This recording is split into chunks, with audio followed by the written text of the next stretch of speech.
There is always a second chance. There is always a new beginning. Come back to Jesus.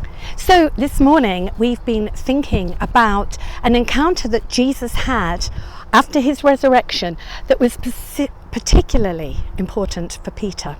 You can find the story in John chapter 21, and it takes place by the Sea of Galilee on a beach. I'm not on a beach, but I thought I'd bring you to the lovely lakes here in Ebbsfleet.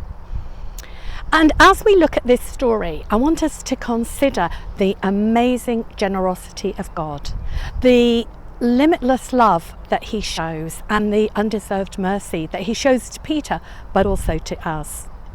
So the first kind of scene in this is Peter decides to go fishing, probably back to what he knew. He let Jesus down with the 3 denials, and that must have been playing on his mind. Fishing was unsuccessful until a figure on the beach says, cast your nets over the other side. They do that, and what they bring in is the most incredible haul of fish. That's the first picture of the generosity of God. Not just enough, but a generous catch of fish.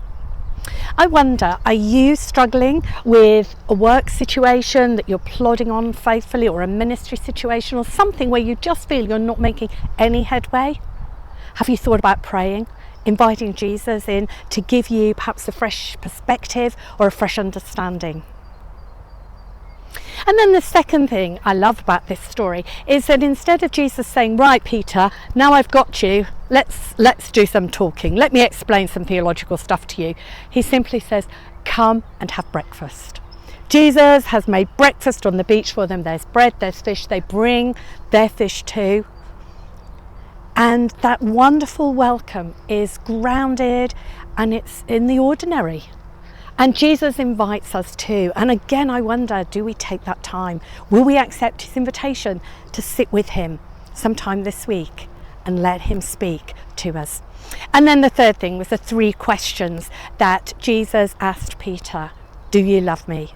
3 times he gives Peter opportunity to say, yes, of course, I love you. And then Jesus says, well, then go and feed my sheep. Be a leader in the church that I'm going to grow. Isn't that just amazing? There was no judgment. It was gentle forgiveness. What Jesus went through on the cross wasn't gentle, but the way that he deals with us is. And that gentle forgiveness and love reached out and gave Peter a fresh start. And if you're struggling with feeling like you've let somebody down, you've let yourself down, or you've let Jesus down, know this: there is always a second chance. There is always a new beginning. Come back to Jesus.